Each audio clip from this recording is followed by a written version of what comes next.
Guys, today's video is super important. We are talking the World Championships and lots of areas where we can improve together. I'm starting a discussion. I would like you to be a part of it. If you have time to watch this video, we appreciate it so much, and we can't wait to hear back from you guys. Enjoy. Pannahouse. Okay guys, we're gonna go through 5 topics today, and in this order. First, we're going to talk about Fatih and how some guys out there are discrediting his street football skills. We're going to talk about judging criteria in Panna. We're going to talk about prize money in Panna. We're going to talk about some lessons that we've learned from the Pannahouse Invitationals. And we're also going to talk about a couple of ideas for the future. So, let's get into the video. But before we do that, I want to announce a quick giveaway. Check this out. I just want to announce a little competition where you can win not 1, but 2 old school Pannahouse t-shirts. You know what it is. This is the old school logo. And because you're going to win 2 t-shirts, I want you guys to make a trick with 2 balls, okay? It can look a little bit like this.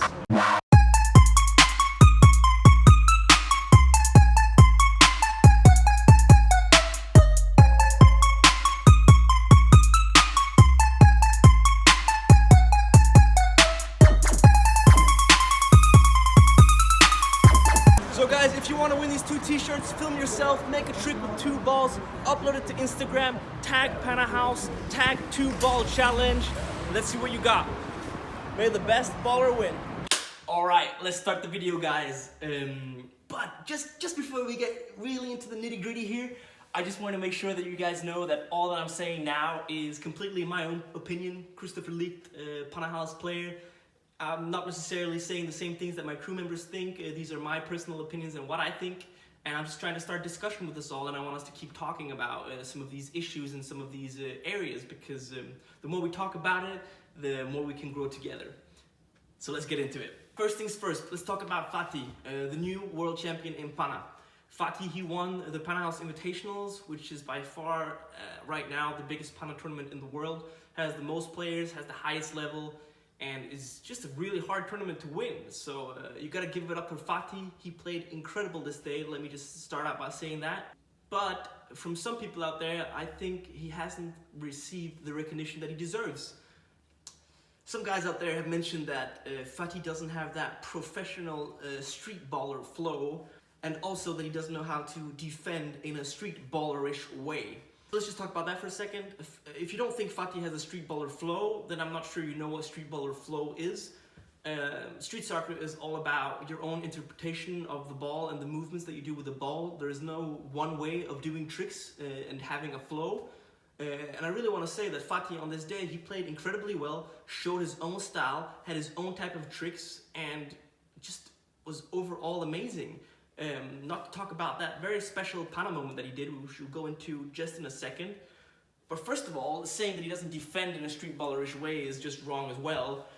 If you win the Pannahouse Invitationals, that means you have exceptional defense skills. Guys, I think you have to remember, in Panna, 50% of the time you are attacking, you are on the offense, and 50% of the time you are defending, you are on the defense. Panna is a game of offense and defense. There is no in between. These are the 2 things that you need to master, okay? And the players that go into the last finals of the competition are the players that have the best offense and the best defense. Last thing that some people out there were saying was that Fatih's Panna is not new. And it's a normal move, and a lot of people have made that before. And I can understand why some of you guys think that, but I want to show you guys why it is completely brilliant. Check this out. Okay guys, I just moved outside so I can show you guys exactly what Fatih actually managed to do, okay?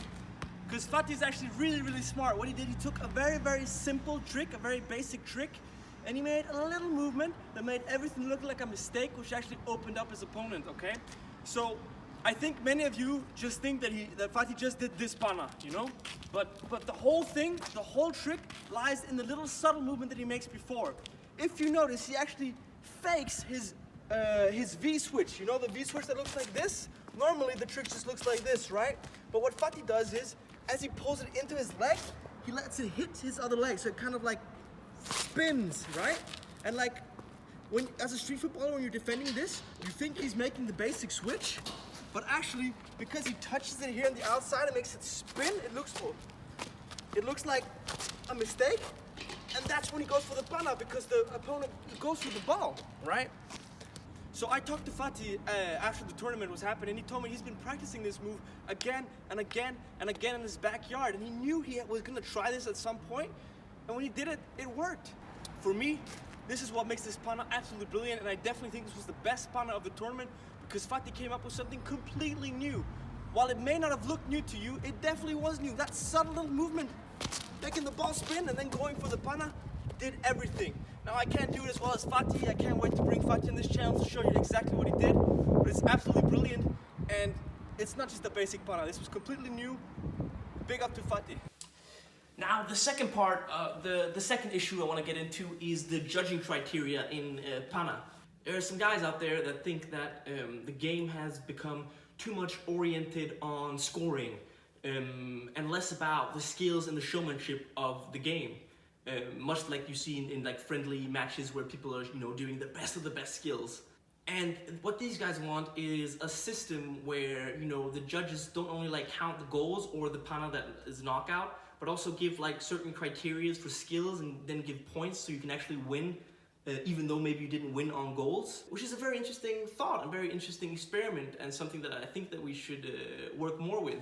And some communities out there have actually done that.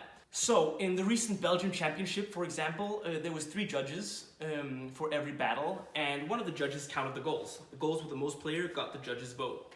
The second of the judge counted fair play. The player with the most fair play got the vote. And the final judge judged the skills. The player with the most skills, the most flair, got the vote. So, that meant that even though if you won 7-0, you know, the judges could potentially give the victory to the other guy if he had more fair play and he had more skills. While I think it's very interesting, I also think it has some very dangerous aspects to it, because we're going to start bringing subjectivity into the Panna game, something that, you know, freestyle football, for example, has suffered a lot under. So there might be some judges that, you know, like one style more, and then there might be, you know, some other guys in the crowd that like, you know, the second style more. And the problem with that is it might be confusing for the spectators on who is actually supposed to win the battle. And what I'm afraid that can happen is that it can create more controversy than it necessarily would if we just played with the goals, right? Now, in France, for example, at the recent French Championship, they also did something very cool and experimented with this subjectivity game. They also had 3 judges, but the purpose of the 3 judges was just if they saw something that was completely amazing and, you know, they killed their opponent, they would go, whoa! And if 2 judges out of 3 judges went, whoa! Then the player would actually get a goal.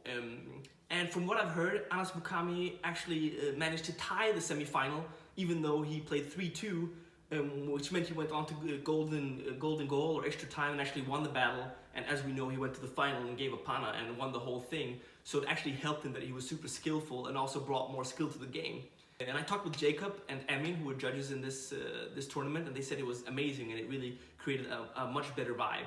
So obviously there's also some really good aspects to it, and something that we really should consider experimenting more with. I still think it's not the way to go with Panna Knockout, to be honest, and that's my personal opinion. I think it just should be very, very clear who should win, and the way to measure that is, you know, by goals scored within this given time limit. And one of the arguments against that is, you know, that it's not the most skilled player that necessarily wins, you know, which is true, but you know, it's like that in a lot of sports, like, you know, take football. It's not necessarily the most skilled team that wins the world championship. It's not necessarily the team that plays the most beautiful football that wins the championship. You know, they win the fans' hearts, but they might not win the championship. And that's the thing about sports, and one of the things that I think that makes Panna particularly interesting is this uncertainty of outcome, that you don't actually know who can win, that everyone has a chance to win, even though they might not have the best skills, you know, and the best show flow or whatever, you know, aspect or criteria that you could potentially vote on in that sense. So for me, the judges shouldn't be judging on, you know, who should win or who should lose by skills. It should be more objective, and it should be more clear for the crowd, for everyone to know who won one specific battle, even though you might have had another favorite. But when that is said and done, it's of course important to experiment, and it's something that I hope that we will do much more of in the future. We will get into that. Alright, so let's just talk prize money in Panna. There was some guys out there that says if there was no money involved, it would be a totally different game, more skills, less bullshit. Fair enough. I really like this idea, like you know, just a good community, everyone just vibing and having fun, and then, you know, everyone would show their best skills and everyone would be happy no matter who won. I just don't think it's true that money necessarily is the main factor of the games being less skillful. You know, we've had many tournaments in the past where money was not involved, and, you know, there was still the same aggression and still the same willingness to win. I think even if you look at the youth battles, which had almost no prize involved, you know, they want to win so bad. You know, the real prize is not the money, it's the respect and the recognition that you get for, you know, being the world champion. That's what players are really looking for. So I'm not really sure that argument is true. You know, but then again, 10,000 Danish crowns, which is approximately like 1,300 euro, is not a lot of money in the end. It is for some, but, you know, compared to other sports, it's really not a lot of money. So I'm not sure how it would work if, you know, prize money was even more. But on the other hand, you know, higher prize money could potentially, you know, lead to more hype around events, or it could lead to, it could also lead to more players wanting to pursue this sport because they can see that there's, you know, actually a living to be made from winning tournaments. But it's a great question. I don't think all tournaments should have prize money involved. For Pannahouse Invitationals, as of now, it's been a good symbolic prize, you know. And I don't think that necessarily prize money has changed the aspects of the game. Not if you look at what's previously been done, at least. Just my 2 cents. All right, let's just talk about some things that we've learned from this year's World Championships, the Pannahouse Invitationals. I'm just gonna talk about like 4 main things that we've seen, and that we've looked into. That we've learned a lot from. And the first is that, holy crap, players have taken defense to a whole new level, man. This was especially thanks to the Japanese, I think, who started this trend. If you heard Nick and Ibis talk about it as commentators, they were also mentioning this style of Japanese defense where you would backtrack into the goal and you would almost be goaltending with the goal. And what happened was that because the players would, you know, backtrack and wait for the opponent to come forwards, there wouldn't actually be a lot of Panna game involved, because you wouldn't see the defense and the offense aspect, you know, clash like you really want to in a highly intense game. It would more be like the defender waiting for the attacker to make his move, and when he would like try to go for the goal, the defender would try and block it and try and like counter him and get that easy goal, which completely defeats the purpose of, you know, the Panna game and what we as spectators really want to see. When that is said and done, I think that is actually my personal fault. One thing I did with Pannahouse Invitationals was I made goals smaller than they've been in Panna. I think they were like 75 centimeters or 80 centimeters. And I did that because what I saw from other competitions, such as Panna Streets, was that the goals were so big that all the players was doing was just shooting on goal. And that would also defeat the purpose of the game. So from next year on, I'm actually going to make the goals a little bit bigger, because we don't want players just to like, you know, be able to like fill the whole goal by just separating their feet, right? On the same time, we need to find a balance, because we don't want the goals too big either, because we want the game to be focused on the skills and be focused on getting around your opponent. But obviously, making the goals small, a little bit bigger will not be the only solution. We might have to think of some other alternatives now as players get better at blocking the ball in the goal. I think that even like when you're in defense as a Panna player, you need to be in offense. You know, you need to go and try and take the ball constantly. And how we incentivize that, I'm not sure as of now. Very much like your suggestions. Maybe we like force them, you always have to move forwards, or maybe we make like a little, like a Neymar 5 style like circle that you can't step into. I don't know. We have to think about that. A second thing that we really learned is that MCs should never count down. That was definitely a coordination mistake from my side. I should have informed Mambo that he shouldn't be counting down, that it should be the players, the judge's whistle that starts the game. When the MC counts down 3, 2, 1, everyone knows when the game starts, including the players, so they could potentially have that millisecond on their opponent and turn and more easily get the ball beforehand. And I think that's a problem. Secondly, you know, even the MC counting down for the game to end, he should only be doing that if he can actually see the watch and not just like have a sign from the time referee. What happened in one game, for example, was with Jessamino and Bangkok. Everyone thought the game should have been over because El Jessim scored a goal to 5-4, I think it was, and then like the MC counted like 5, 4, and then went like completely slow motion, 3, 2, 1, and then Bangkok actually managed to score, and it was tied up. And everyone was like, wait, that was unfair, like, because, you know, the time should have been gone because the MC was counting down wrong. But it turned out that, you know, even Ailey's goal didn't even count in the first time around, so it was still a draw. But it was confusing to the spectators, and that's a problem. I think also something that we learned, which is something I'm kind of sad about, but like something that we've always known, we need some kind of fault system. We need a system for when players are in the wrong. And by that I mean, you know, any type of pushing or shoving or even like diving is wrong. I think one of the matches that it was most clear in was Anas versus Mehdi Amri. This was just an absolutely horrible match to watch. I love both these boys. They mean a lot to me. They mean a lot to the Panna scene. But it was just a horrible, horrible match to watch. Anas was way too aggressive, and Mehdi was using that way too much to his advantage, diving and, you know, crying a little bit too easily, and they were just both in the wrong. It was just a very bad battle to watch.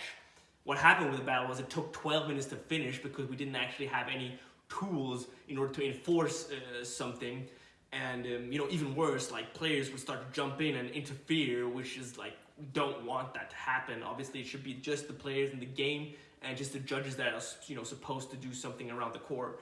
So a lot of mistakes there and things that we need to do something with. We will try and create a better fault system. What it will also mean is that we obviously have to be better at educating our judges, which, you know, has been hard as of now due to lack of resources. But I guess we have to start creating a more stringent system and help the judges make the right calls. I do want to say though, big up to the judges, they did do an amazing job. It's just very hard to enforce rules when you don't really have the right toolbox. Finally, I want to say something that's great about Invitationals. I looked at the statistics, and in the entire Invitationals, there was 160 Panna battles played. Can you guess how many Pannas there were? There were 40 Pannas. 40 Pannas in 160 games. That's a 25% Panna ratio. Okay, I don't think that's just insane. Okay, we're talking about some of the best players in the world gathered in Denmark, yet still every fourth game there is a Panna. And I think it also shows that, you know, this discussion about, well, should we have criteria that give more points for skills in the Panna game? Well, maybe that doesn't really matter because we're getting a lot of skills, we're getting a lot of Panna. Every 4 games there was a Panna, okay? And even when we went on to you know, the final stages, the knockout stages, there was 5 Pannas in 24 matches, okay? That's over 20%. I mean, more than every 5th match there is a Panna in. That's amazing. So I just want to say big up to all the players, big up for bringing all your skills, big up for bringing your great Panna arsenal. It was just amazing to see. Finally, I want to talk a little bit about ideas for the future. We're not quite sure when the Invitationals will be next year, and how it's going to be set. There's a lot of people working on different cool projects that will really help the Panna scene and the street football scene. Really looking forward to, we can announce more cool stuff that's happening. But one thing I do want to try and do is make more smaller tournaments with different players, maybe in different places around the world. I think one of these things that's been the main, you know, part of this video is testing different things. You know, maybe the games can be a little bit longer. Maybe they could be 4-minute, 5-minute games. Maybe we can try and have this judging system and see what happens.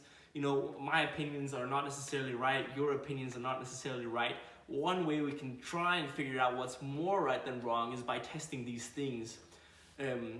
I don't want to make huge changes to the biggest tournament like immediately. But I do want to try and make smaller tournaments where we try and implement these changes or some of these gimmicks and try and see what happens. And one thing that could be really cool is if we also start live streaming these events and try and create more continuous live events and games for you guys to watch. Because in the end, that's the way we're going to make the sport grow. There's a lot of more things happening. And you know, there's so much more I could talk about. If you want me to talk about anything else street football related, you know, comment your thoughts and opinions. Also give me feedback on all the things that I've said. You know, this is all my opinion, my personal opinion, and I've changed my opinion a lot of times through the years on how things should be done and how they are done. So yeah, man, I would love to hear what you guys think. I think one of the most important things that we can do as a community is to have these back and forth discussions. So hit me up, write in the comments below, send me a DM on Instagram. You can go to the website, check us out there, support there. And it's all about, you know, keeping it street. Keep it street. It's all about having fun with the ball. And it's all about testing things. And I can't wait to test a lot of things with you guys, and I can't wait for the future. When all of that is said and done, if you made it to the end of this video, I just want to say a big thank you. That means you're an avid supporter of street football and the street community. So kudos to you. You are amazing. And yeah, Pannahouse, out of the house. See you in the next video.